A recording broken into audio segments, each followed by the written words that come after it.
Je vais vous laisser sans voix maintenant, parce que si vous allez sur Google et que vous tapez « vitesse de la lumière », vous obtenez ce chiffre.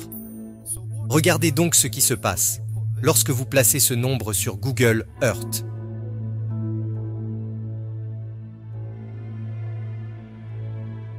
Avant que vous ne disiez que ce n'est qu'une coïncidence, saviez-vous que la Grande Pyramide est presque parfaitement alignée sur ce que l'on appelle le vrai nord, plus encore que la tentative faite par les scientifiques de l'époque moderne lorsqu'ils ont bâti l'Observatoire de Paris. Mais ce qui rend la chose encore plus choquante, c'est quand on se souvient que cet ancien groupe de personnes qui a bâti la Grande Pyramide n'avait pas de boussole. Vous pensez toujours que c'est une coïncidence? Saviez-vous que les côtés de la Grande Pyramide sont sur la ligne exacte de l'équateur et que les 3 pyramides de Gizeh sont parfaitement alignées pour correspondre à la ceinture d'Orion? Lorsqu'on regarde à tous les faits, il n'est pas nécessaire d'être un génie pour comprendre que celui qui a construit la structure la plus précisément alignée sur Terre n'était pas un simple groupe de personnes utilisant des méthodes primitives, mais des travailleurs incroyablement intelligents, soutenus par une perspicacité cachée. Et personnellement, je dirais que je suis sûr à 99% que je sais qui a construit la Grande Pyramide. Mais avant de vous révéler mon opinion, examinons les 4 candidats possibles. Ok, premièrement, la spéculation d'Elon Musk. À cause de l'emplacement précis des grandes pyramides, parce qu'on ne sait pas quand elles ont été bâties, qui les a bâties, pourquoi elles ont été bâties, et comment les gens les ont bâties. Eh bien, la seule conclusion possible est que l'homme n'a pas construit cette structure très complexe il y a des milliers d'années. Mais quelque chose d'autre a dû concevoir la Grande Pyramide. Donc un peu avant, Elon Musk a tweeté ceci. Et bien qu'il semble s'agir d'un sarcasme, de nombreuses personnes l'ont pris très au sérieux. Et ils croient aussi que ces mêmes êtres sont les mêmes créatures qui ont créé Stonehenge et les figures de l'île de Pâques. D'autres disent « non, non, non, non, il doit s'agir d'une créature de type Goliath ». Vous voyez, en 1996, une entreprise de construction japonaise a effectué un test pour déterminer le nombre d'hommes nécessaires pour déplacer l'un des blocs de construction de 2,5 tonnes de la pyramide. La réponse était 18 hommes. L'argument est donc le suivant. Si certaines des plus grandes entreprises de construction d'aujourd'hui s'efforcent de recréer les pyramides, pourquoi sommes-nous censés croire que cela a été fait par de simples humains, utilisant de simples outils à main? Mais si nous y ajoutons l'une de ces grandes créatures surdimensionnées, eh bien cela rendrait les pyramides beaucoup plus faciles à construire. Alors, je suis curieux. Pensez-vous que cette suggestion soit crédible pour la construction de la Grande Pyramide? Je sais que certains d'entre vous vont être très choqués lorsque je vous ferai part de ma suggestion dans un instant. Deuxièmement, les anciens Égyptiens. Ce n'est un secret pour personne que les écrits de l'Égypte ancienne ne disent pas grand-chose sur les pyramides. Certains diront qu'ils ne disent rien du tout sur l'identité des bâtisseurs des pyramides. Et c'est pourtant l'opinion la plus répandue qu'effectivement, ce sont les anciens Égyptiens qui ont construit ces structures étonnantes, parce qu'elles sont situées sur leur terre. L'historien grec Hérodote, informé par des prêtres égyptiens, a estimé qu'il avait fallu 400 000 hommes pour construire les pyramides, et qu'ils travaillaient par intervalle de 3 mois. Et puis, ils avaient une nouvelle main-d'œuvre qui échangeait avec eux pour avoir une nouvelle paire de jambes, entre guillemets, pour recommencer le travail. Si c'est vrai, et je vais y revenir dans un instant, je pense que nous avons gravement sous-estimé le cerveau du peuple égyptien. La Grande Pyramide est composée de 2,2 millions de blocs de pierre, 13 acres de large, et pèse 6 millions de tonnes. Et il s'élève à plus de 146 mètres de haut, ce qui en a fait le bâtiment le plus haut du monde pendant des milliers d'années, jusqu'à la construction de la Tour Eiffel dans les années 1800. Une théorie veut que les Égyptiens, parce qu'ils dépassaient le reste du monde de la tête et des épaules, ils savaient comment construire des traîneaux, des rouleaux, des systèmes de poulies pour construire les pyramides. En fait, on pense qu'ils ont même transformé le paysage en creusant des canaux qui s'écoulait du Nil et qu'il y avait des ouvriers qui transportaient les matériaux sur des bateaux jusqu'au chantier des pyramides. En fait, des amas d'eau ont été découverts sous les pyramides de Gizeh, ce qui conforte cette théorie.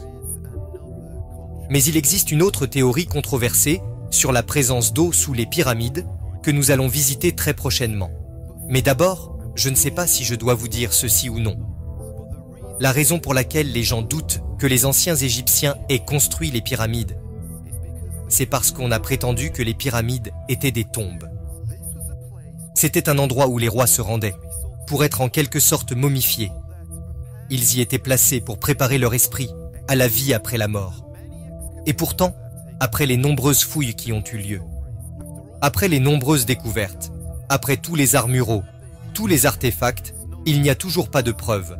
Pas un seul corps n'a jamais été trouvé dans les pyramides. Des corps ont été retrouvés à proximité des sites archéologiques.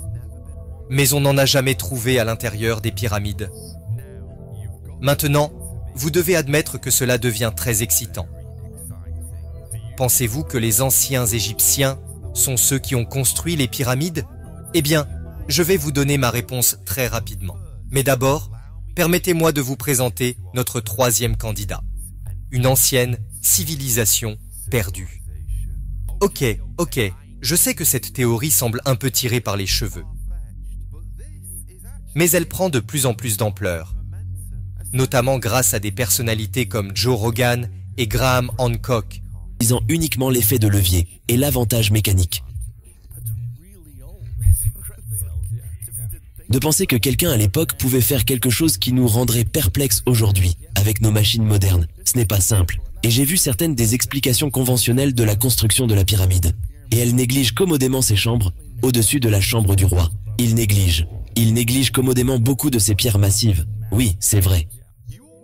Vous savez déjà que même la technologie la plus avancée ne pourrait pas reproduire les pyramides. Vous savez déjà que la structure et l'emplacement sont encore plus précis que nos plus beaux bâtiments modernes. Vous savez déjà que les pyramides sont peut-être ce qu'il y a de plus déroutant sur Terre.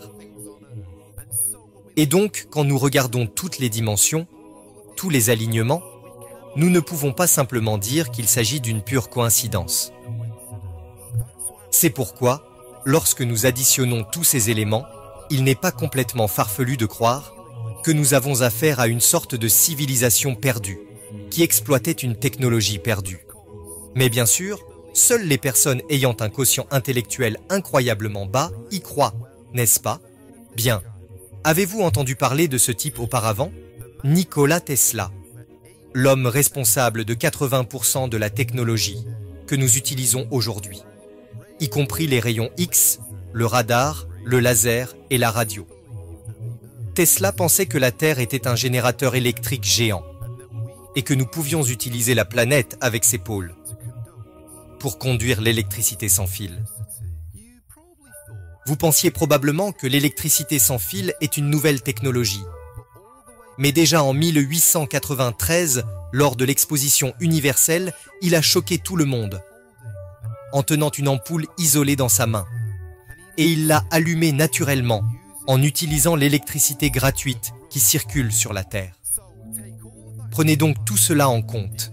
Respirez profondément, car je vais vous présenter le rebondissement du siècle, grâce au travail de Nikola Tesla. C'est pourquoi des millions de personnes croient littéralement que les anciennes pyramides ne sont pas des tombes, mais des centrales électriques émettant de la technologie sans fil. Et ne dites pas que je ne vous ai pas prévenu. J'avais bien dit que cela allait être controversé. Et je dois encore vous dire qui, selon moi, a construit la grande pyramide. Mais d'abord, regardez attentivement cet ankh égyptien. Puis comparez-le à l'oscillateur de Tesla. Maintenant, regardez ces anciennes sculptures égyptiennes et notez cette chose mystérieuse qui est tenue. On dirait un fil et une ampoule. Mais voici ce qu'il en est. En 1934, ces trois objets ont été trouvés ensemble dans l'une des pyramides. Un pot en céramique, un tube de cuivre, une tige de fer qui contenait un acide liquide. Et tous ces éléments combinés peuvent être utilisés pour créer une réaction chimique qui produit de l'électricité. Vous vous souvenez que je vous ai dit plus tôt qu'il y avait une autre théorie pour expliquer la présence d'eau sous les pyramides. Eh bien, ces mêmes personnes qui croient que ces pyramides sont des sources d'énergie croient aussi que la physioélectricité pourrait être contrôlée en utilisant l'eau du Nil qui coule sous ces pyramides. Regardez attentivement ces sarcophages. Ils étaient manifestement intégrés aux pyramides, car ils sont si grands qu'il est impossible de les déplacer. En fait, les égyptologues pensent qu'il s'agissait de cercueils de taureaux. Mais ceux qui croient à la même théorie disent qu'il est impossible qu'il s'agisse de cercueils de taureaux. Non, ce sont des boîtes de batterie. En fait, en 2011, lorsqu'une caméra a pénétré dans l'une de ces pièces, elle a trouvé un gros fil de cuivre. Et ces mêmes personnes ont prétendu que les hiéroglyphes sur le mur montraient une sorte de schéma électrique. Que l'on adhère ou non à ces spéculations, personne ne peut nier que le génie Nikola Tesla était fasciné par la Grande Pyramide et son potentiel de production d'énergie illimité. Il a même imité la structure, en construisant sa propre pyramide électromagnétique, la tour de Tesla. Cette pyramide utilise la résonance de la Terre pour créer de l'énergie sans fil. Tesla a même dit qu'il l'avait utilisée pour transmettre des images et des sons sans fil. Mais malheureusement, Tesla n'a pas été pris très au sérieux. Et non seulement de nombreuses personnes se sont emparées de ses idées, mais en 1915, il a fini par faire faillite, avec une faible réputation. Et sa tour de transmission fut finalement détruite par les autorités qui se méfiaient de ses travaux. Vous savez exactement ce que je vais dire par la suite. Pensez-vous que ces pyramides étaient en fait des centrales électriques? Eh bien, je vais vous dire ce que je pense qu'elles sont, après que nous ayons rencontré notre dernier candidat. Quatrièmement, les Israélites. Il y a deux écoles de pensée à ce sujet. La première est la suivante. Nous savons qu'avant l'Exode, avant que Dieu ne libère le peuple d'Israël de l'Égypte, nous savons que Pharaon les avait soumis à des travaux forcés. Il construisait quelque chose pour lui. La Bible le dit. Et ce jour même, Pharaon donna cet ordre aux inspecteurs du peuple et aux commissaires. Vous ne donnerez plus comme auparavant de la paille au peuple pour faire des briques. Qu'ils aillent eux-mêmes ramasser de la paille. Seraient-ce donc les Israélites qui ont construit les pyramides? Après tout, les spécialistes de la Bible estiment qu'il y avait plus de 2 millions d'Israélites qui vivaient en Égypte avant l'Exode. Il y avait donc certainement assez de main-d'œuvre pour construire ces incroyables structures. Mais comme vous pouvez l'imaginer, ce point de vue a suscité beaucoup de réactions négatives, avec des arguments tels que l'artisanat, la précision et l'art qui ont été réalisés sur ces pyramides n'auraient pas pu être réalisés par des personnes soumises au travail forcé. Non, c'est l'œuvre de la passion et de l'amour par les personnes les plus talentueuses du pays. Mais si nous regardons l'histoire biblique, cet argument peut en fait être facilement réfuté. Chaque fois que le peuple de Dieu s'est attelé à une tâche et que le Seigneur a été avec lui, ils ont prospéré. Le roi David n'a jamais perdu une bataille.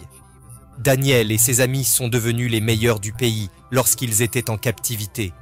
Et quand l'arche sacrée de Dieu fut dans la maison d'Obed-Édom, il n'a expérimenté que le succès dans toutes ses entreprises.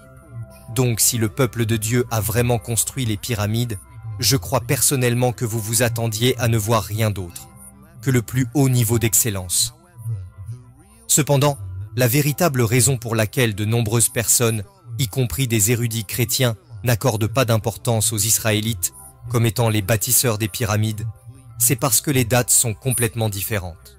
Vous voyez, la Grande Pyramide, selon les égyptologues, fut construite vers 2500 avant Jésus-Christ, alors que l'exode des Israélites d'Égypte a eu lieu bien plus tard, en l'an 1400 avant Jésus-Christ.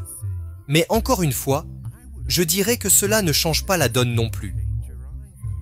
Voyez-vous, Graham Hancock et son équipe affirment que la Grande Pyramide est bien plus vieille, que 4500 ans, alors que d'autres vont dans le sens contraire et disent que non, elle est même plus jeune que les dates originales de 2500 avant Jésus-Christ, parce que le test de datation au carbone, effectué en 1984, était erroné. Vous voyez, un test plus récent a été effectué en 1995, et ils ont déclaré que le premier test était erroné, de près de 2 siècles. Et ce n'est pas tout.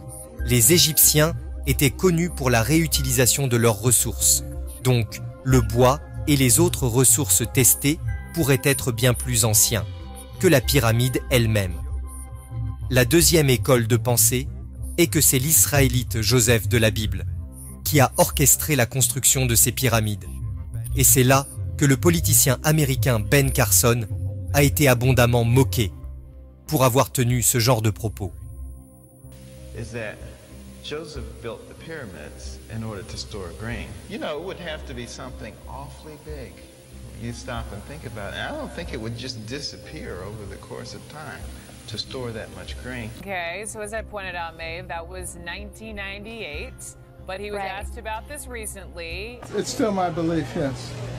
Can you explain that a little bit more? Yeah, well, the pyramids were made in a way that they had hermetically sealed compartments. You wouldn't need hermetically sealed compartments for a sepulcher. You would need that if you were trying to preserve grain over a long period of time. Mais enfin, est-ce si illogique d'adopter une telle position? Eh bien, Ron Wyatt a certainement fourni des preuves très intéressantes qui devraient être incluses dans notre discussion. La Bible dit: Joseph rassembla tous les vivres possibles en Égypte pendant ces 7 années et il les entreposa dans les villes. Dans chaque ville, il mit en réserve les denrées alimentaires produites par le territoire environnant. Il entreposa du blé en aussi grande quantité que le sable de la mer. Il y en avait tant que l'on cessa d'en faire le compte, car cela dépassait toute mesure. Ron Wyatt a remarqué que dans le complexe de Saqqara, il y avait 11 grandes fosses, pour lesquelles les égyptologues n'ont pas d'explication. Mais on a constaté que lors de l'excavation de ces fosses, des morceaux de céréales ont été découverts. Chaque fosse était reliée par des goulottes, et il n'y avait qu'une seule entrée aux fosses à céréales. Et il fallait passer par ce complexe pour y accéder. Ron pensait qu'il s'agissait peut-être d'un endroit où l'on vendait du grain à ceux qui venaient en Égypte pendant les 7 années de famine, et que les hommes se seraient assis dans ces cabines avec de petites tables pour vendre du grain. Ron a également conçu une réplique possible des machines qui auraient pu être utilisées pour construire les pyramides. Il a fait cela après avoir observé des hiéroglyphes et découvert ces grandes poignées en bois qui ont été entreposées au musée d'histoire du Caire. Mais j'entends exactement ce que vous pensez en ce moment même. Vous me dites, est-ce qu'il y a des preuves que le pharaon avait un conseiller en chef? Un premier ministre qui a géré le peuple pendant ces 7 années d'adversité? Bien, quand je vous montrerai cela, vous serez époustouflés. Voici une ancienne stèle égyptienne. Elle mesure 2 mètres de haut et donne les détails d'un récit historique sur l'arrêt des crues du Nil. Et à cause de cela, le peuple a connu une période de 7 ans de famine, parce qu'il ne pouvait cultiver aucune culture. Je me demande si cela vous semble familier. Donc le pharaon de l'époque Djéser fit appel à un jeune homme doué, Imhotep, pour qu'il le guide. Imhotep trouva des solutions aux problèmes de la faim et fut ainsi nommé conseiller principal du pharaon, le deuxième homme le plus puissant du pays, après le pharaon Djéser. Encore une fois, cela vous semble-t-il familier? Imhotep était littéralement l'un des êtres humains les plus intelligents de l'histoire. Il a été le premier architecte à construire la première pyramide, qui était la plus grande structure du monde à l'époque, atteignant près de 70 mètres de hauteur. Il était également un astronome. Il interpréta les rêves de Pharaon. Il était également un brillant médecin qui a rédigé le plus ancien texte médical, appelé le papyrus d'Edwin Smith. Encore une fois, cela vous semble-t-il familier? Soyons honnêtes les uns envers les autres. Ce personnage, Imhotep, ressemble beaucoup au Joseph de la Bible. Je sais que vous connaissez probablement l'histoire, mais permettez-moi de vous rafraîchir la mémoire, parce que j'ai quelque chose à vous confesser. Avant de vous dire qui, selon moi, a construit les pyramides, je dois vous dire ceci. Je ne suis pas venu ici aujourd'hui, vraiment, pour parler des pyramides.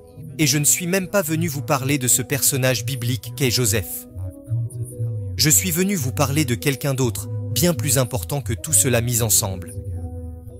Tout au long de la vie de Joseph, nous voyons une typologie.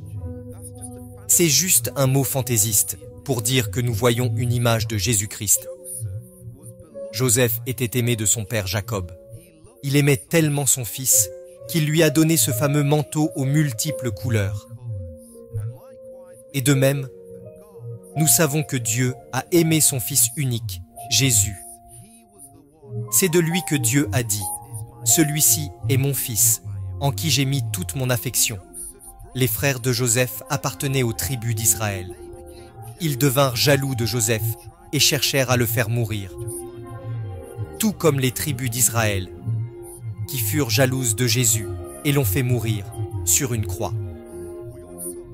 Nous savons aussi que les frères de Joseph ont décidé de lui enlever son manteau. Et ils l'ont vendu pour quelques pièces d'argent à ces marchands d'Égypte.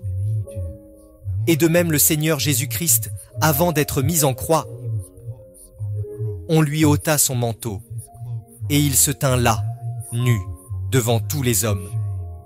Et ce n'est pas tout. Il fut trahi par l'un de ses plus proches amis. Et certains ont même dit que cet ami pourrait être considéré comme l'un de ses frères. Et pour combien l'ont-ils vendu? Juste pour quelques pièces d'argent. En Égypte, la réputation de Joseph était irréprochable. Et il prospérait dans tout ce qu'il faisait lorsqu'il travaillait dans la maison de Potiphar. Mais un jour, la femme de Potiphar le prit en grippe. Elle l'a aimé parce que Joseph était un homme très séduisant et elle l'a tenté. Mais Joseph s'est enfui et n'a pas péché dans cette situation. De même, notre Seigneur Jésus-Christ avait une belle réputation. Il était totalement juste. Et bien que Joseph ait été tenté, nous savons que Joseph n'était pas parfait. Mais Jésus était encore plus élevé que cela. Jésus a été tenté de toutes les manières, et pourtant, il n'a pas commis de péché, parce qu'il était totalement juste. Même si Joseph était totalement innocent, il fut faussement accusé par la femme de Potiphar. Et il fut jeté en prison avec 2 criminels. De même, notre Seigneur et Sauveur, Jésus-Christ, a lui aussi été injustement accusé. Et il a été mis à la croix, à côté de 2 criminels. Là, Jésus-Christ, l'innocent, le chéri du ciel, le joyau, le juste. Là, sur la croix, le Saint d'Israël a souffert et est mort pour mon péché et votre péché. Toute la pourriture que nous avons commise, toi et moi, a été mise sur Jésus-Christ. C'est un peu comme si Dieu le Père s'était retroussé les manches et qu'il avait atteint le cœur de chaque personne et en avait retiré toute la boue, toute la crasse, tous les péchés, tous les mensonges, tout l'orgueil, et il l'a mis sur Jésus-Christ. Et là, le Christ a été tourmenté. Là, le Christ a absorbé la colère de Dieu pour que vous et moi puissions être pardonnés. Si nous venons au Seigneur Jésus-Christ, qui fut le sacrifice qui fut payé, son sang a été versé là pour que nous puissions être pardonnés, pour que nos péchés puissent être lavés. Et aujourd'hui même, les portes du pardon sont grandes ouvertes, pour que chacun d'entre nous y entre si nous sommes prêts à saisir cette opportunité. Aujourd'hui, nous avons l'occasion d'être pardonnés si nous venons au Seigneur Jésus-Christ et lui demandons d'être notre Seigneur et notre Sauveur, si nous lui demandons pardon. Mais venez avec moi, revenons un instant à Joseph. Vous le voyez en prison, et à côté de lui, il y a ces 2 criminels. Saviez-vous que l'un des criminels, le boulanger, a été condamné à mort? Mais l'autre, le porteur de coupe, a reçu la vie? Et là encore, c'est exactement la même image que nous voyons avec le Seigneur Jésus-Christ. Sur la croix, l'un des criminels s'est obstiné à rejeter le Seigneur Jésus-Christ, jusqu'à sa mort. Mais l'autre a regardé Jésus, il a reconnu que cet homme était spécial. C'était Dieu dans la chair, c'était le Sauveur du monde. Et il dit, « Quand tu reviendras dans ton royaume, souviens-toi de moi. » Et Jésus-Christ, à ce moment-là, a déclaré que cet homme était un homme sauvé. Un homme qui verrait le Seigneur Jésus-Christ au paradis. Je me demande donc, entre de ces deux criminels, lequel ressemblez-vous aujourd'hui? Allez-vous rejeter obstinément le Seigneur Jésus-Christ, alors que vous savez qu'il est le roi des rois et le Seigneur des seigneurs? Iriez-vous dans votre tombe en disant « Je n'ai pas besoin de Jésus-Christ. Je mourrai dans mon péché » ou bien serez-vous le sage qui viendrait au Seigneur Jésus-Christ pour recevoir sa vie éternelle, son pardon, et sachez que Jésus vous dira « Aujourd'hui, tu seras avec moi au paradis quand tu rendras ton dernier souffle. » Mais c'est peut-être le plus beau. C'est que même si Joseph était dans les profondeurs obscures de cette prison, un jour, il a été exalté. Un jour, il a été retiré des profondeurs de cette prison, jusqu'au sommet de l'autorité, être l'homme le plus puissant d'Égypte. Et de même, notre Seigneur et Sauveur Jésus-Christ a été mis dans un tombeau sombre et froid. Mais le troisième jour, alors qu'il était mort, il est sorti du tombeau. Et il a été enlevé des profondeurs de ces ténèbres, des profondeurs de la mort elle-même. Et il a été exalté, il a été élevé dans les hauteurs du ciel. Car vous savez que Jésus-Christ est remonté au ciel, et qu'il est maintenant assis à la droite du Père, dans les lieux très hauts. Et en ce moment même, il gouverne et il règne. Et même si notre roi est puissant, tout comme Joseph, vous vous souvenez, il était tellement puissant quand ses frères sont venus à lui. Joseph s'est mis à pleurer parce qu'il les aimait, même s'il était un homme à craindre, même si ses frères lui ont fait du mal. Il avait une tendresse, une compassion pour ceux qu'il aimait. De même, le Seigneur Jésus-Christ est quelqu'un que nous devons craindre. Mais il a aussi une tendresse, une compassion. Il a pleuré sur le peuple d'Israël. Et aujourd'hui, il te tend doucement les bras et te dit « Viens, reçois mon pardon et ma vie éternelle. Parce que je t'aime. Et je veux vraiment te sauver aujourd'hui. Si seulement tu le veux. » Ok, vous avez été très patient. Voici le moment que vous attendiez tous. Maintenant, souvenez-vous de ceci. Je ne suis pas archéologue. Je ne suis pas un expert. Je ne suis qu'un chauve, par hasard sur Internet. Mais personnellement, je crois que celui qui a construit ces pyramides était Imhotep. Je crois que c'est lui qui a ouvert le bal. Et oui, je crois vraiment que cet homme, Imhotep, est aussi le Joseph, dont il est question dans la Bible. Parce qu'il faut bien se dire, d'où cet homme tient-il son génie?